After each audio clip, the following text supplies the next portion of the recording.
What's the real story behind Qatar's gift plane to Trump? Are we seeing the end of copyright? And Gavin Newsom wants to ban homeless encampments in California. Is China coming back to town or something? Then more on this week's America Uncovered headlines. Welcome to America Uncovered. I'm Chris Chappell. Welcome to this week's edition of Trump's Tariffs. Everyone's favorite roller coaster we're trapped on and can't escape, no matter how loud we scream that the constant ups and downs are about to make us lose our lunch that may soon cost more because of said tariffs. Several Americans have been worried over the possible negative impacts of Trump's massive China tariffs. However, if we've learned anything from watching Trump's tariffs over the past few months, it's that if you're worried, just wait a little while.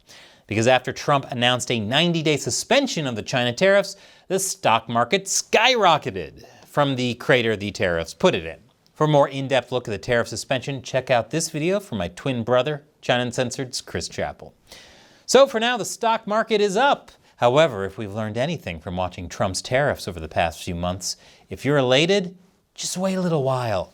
Given how volatile the market's been, I wouldn't be surprised to hear podcasts reading ad copy for one of their sponsors saying Helix mattresses are not only comfortable and affordable, but the best place to stash your money until all this calms down. Use our promo code for 30% off. Speaking of things that are turbulent rides, Boeing jets. By now you've probably heard that the Trump administration is poised to accept a $400 million plane dubbed a Palace in the Sky as a gift for Trump from Qatar to act as his Air Force One. More specifically, the idea is that the plane will operate as an interim presidential jet while Boeing completes the next generation of Air Force One planes, which has been in the works for a while but keeps going over budget and getting delayed. I'd ask why, but it might be hard to get that information since Boeing whistleblowers have a pattern of coming down with a bad case of the sudden deaths. This seems like a clear case of corruption and bribery. House Democrats certainly seem to think so and are calling for an immediate ethics probe of the Qatari plane gift to Trump. But hold your horses, there might just be a teeny bit of journalistic dishonesty going on here. Surprise, surprise. See, the issue is that the plane is not actually a gift to Trump. It's a gift to the U.S. Department of Defense. Qatar's media attaché said in a statement, the possible transfer of an aircraft for temporary use as Air Force One is currently under consideration between Qatar's Ministry of Defense and the U.S. Department of Defense. But the matter remains under review by the respective legal departments, and no decision has been made. Trump has made it very clear that he won't use the plane after leaving office and has instead said it will be donated to his presidential library. Of course, Trump would want a plane in his library instead of books. After all, he's famously not a fan of reading. In addition, in a Wall Street Journal story reported a week before the ABC plane story broke, the Trump administration asked a Florida-based company to completely overhaul a luxury plane that used to belong to the Qatari government. I didn't know there was a market for second-hand luxury planes. So is this the same plane Qatar is saying they'll gift him, or are they offering a separate one? It's unclear. And there are some other pretty big questions here as well, such as, is this even legal? The legal details of that are still being worked out, but of course, any donation to this government is always done in full compliance with the law, and we commit ourselves to the utmost transparency. So a resounding maybe. Some are saying this would violate the annulments clause, which isn't Santa's brother, but a law saying no government official is allowed to accept gifts over $480 without congressional approval. But legal experts say it technically wouldn't, since this is being gifted to the Department of Defense rather than Trump personally. That is, as long as Trump doesn't donate it to his presidential library, that would be illegal, at least according to one legal expert. Of course, that's not the only big question here. There's this other one. Do you worry that if they give us something like this, they want something in return? Absolutely not, because they know President Trump and they know he only works with the interests of the American public in mind. Makes sense. It's like that old saying, free lunches are real and plentiful, and anyone offering you one is just doing it out of the kindness of their hearts with no ulterior motives whatsoever.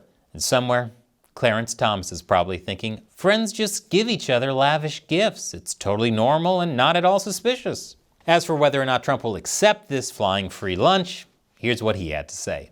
I could be a stupid person and say, oh, no, we don't want a free plane. We give free things out. We'll take one, too. The biggest issue here, though, is the optics. Trump's sons, Eric and Donald Trump Jr., took over the Trump administration, and they have recent business dealings in Qatar and other nations Trump is visiting this week. So, like 99% of women that decide to cut their own hair and give themselves bangs after a breakup, it's not a good look. Even many on the right feel this way. Yes, I think inherently it is bad. I do not think this is good. I think if we switch the names to Hunter Biden and Joe Biden, we'd all be freaking out on the right. So the situation is definitely a bit confusing.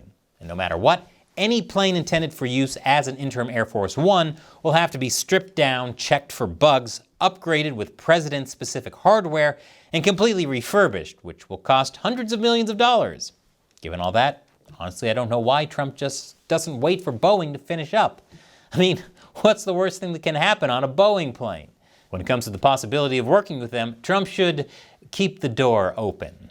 And after the break, Trump visits the Middle East. Welcome back.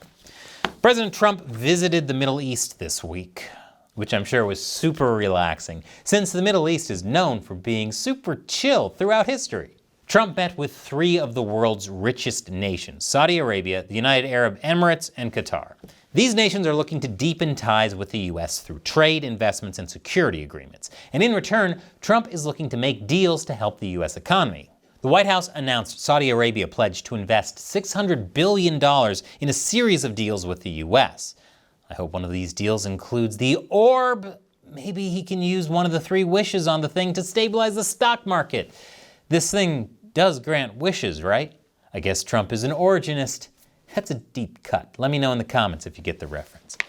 But notably absent from Trump's travel itinerary was Israel, which a lot of news organizations are making a big deal out of. Some are speculating that Trump avoiding Israel on this Middle East trip is an intentional snub designed to send a message to Israel, and perhaps even to Israeli Prime Minister Benjamin Netanyahu personally, with some saying that Trump fired former National Security Advisor Mike Waltz not over his role in accidentally adding a journalist to a Signal chat, but over plotting with Israel's leader to bomb Iran behind his back. So, is Netanyahu upset about potentially being snubbed? It's hard to say, since Netanyahu is almost as good at poker faces as Vladimir Putin and Xi Jinping. But if he is, fortunately, he'll be able to wipe away his tears with the billions of dollars the U.S. sends Israel. Newark's mayor, Ras Baraka, was arrested by ICE agents over allegedly trespassing.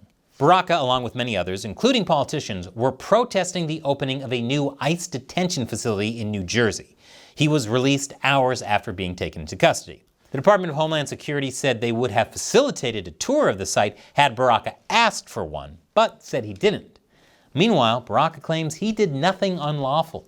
I have a right to go to those facilities as the mayor of the city. Fire inspector has a right to be on those facilities. And it is not federal property. It is, in fact, private property. GEO is privately owned. It's a private prison that these people are getting $63 million to do this work.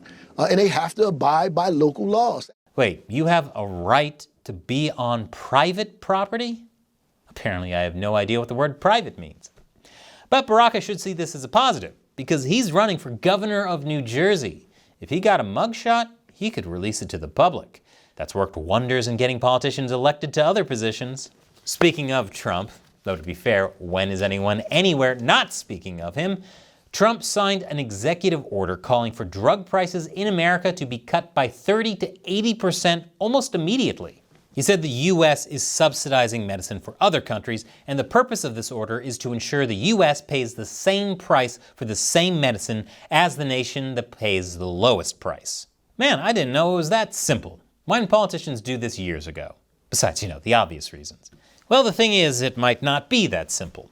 Government-mandated price controls are more of a left-leaning idea that hasn't proven too successful historically. Also, though Trump is asking for this, it isn't apparent how it will be legally enforced, since executive orders aren't magic spells. We elected a president, not a wizard, even though some on the left are quick to accuse Trump of being a grand wizard.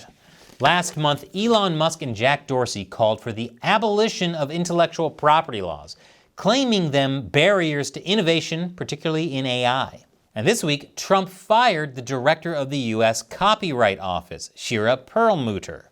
How are those two things related? They may not be. But it is interesting to note that Perlmutter was fired days after expressing concern about copyrighted material being used in AI training models, saying it went beyond fair use. So is Trump going to install someone who will let AI companies do whatever they want? And this will be the end of copyright as we know it, putting smaller creators out of business? We don't know, because none of that has happened yet. But if copyright goes away, it will save me a lot of time and money, because we have to pay for licensing on stock photos and B-roll and make sure the clips are only a certain length to avoid copyright strikes. But if we don't have to do that anymore, I'm gonna upload the entire next Avengers movie on this channel, and I'll just say it's my way of training AI to tell me how many millions of views and ad revenue I can get. And in the latest edition of Really California, Really? California Governor Gavin Newsom is urging California cities and counties to ban homeless encampments after announcing $3 billion in grants for facilities to treat mental health and substance use disorders. Because as we all know, in the past, throwing money at this problem has made it so much better. So why now? Is Xi Jinping coming to San Francisco again? Gotta make a good impression for those human rights abusing authoritarians. But hey, at least San Francisco was respected by China for this move and definitely not mocked over it. Because boy, wouldn't that have been embarrassing to be total hypocrites for no reason whatsoever. Newsom trying to clean up homeless encampments reminds me of the inventor of the guillotine, Joseph Ignatz Guillotine. Like guillotine, Newsom deeply regrets something he helped create. And it just keeps getting worse. I'm sure Newsom is doing this because he wants to help and not because he's desperate to fix this issue that got so much worse while he was mayor of San Francisco and then governor of California because it harmed his eventual 2028 presidential campaign. But if you think Newsom is serious this time and he'll actually, finally, for real, help fix the problem his policies helped exacerbate and not have it be another short-term sweeping them under the rug, I suggest you treat this like Trump's tariffs and just wait a little while. Before you go, be sure to check out this other episode of America Uncovered recommended by the algorithm. Sure, the algorithm is just a series of electrical charges and pattern recognition, but so is your brain, so what makes you any better? And as always, support America Uncovered by screwing YouTube and subscribing to our new website, americauncovered.tv. Once again, I'm Chris Chappell. Thank you for watching America Uncovered.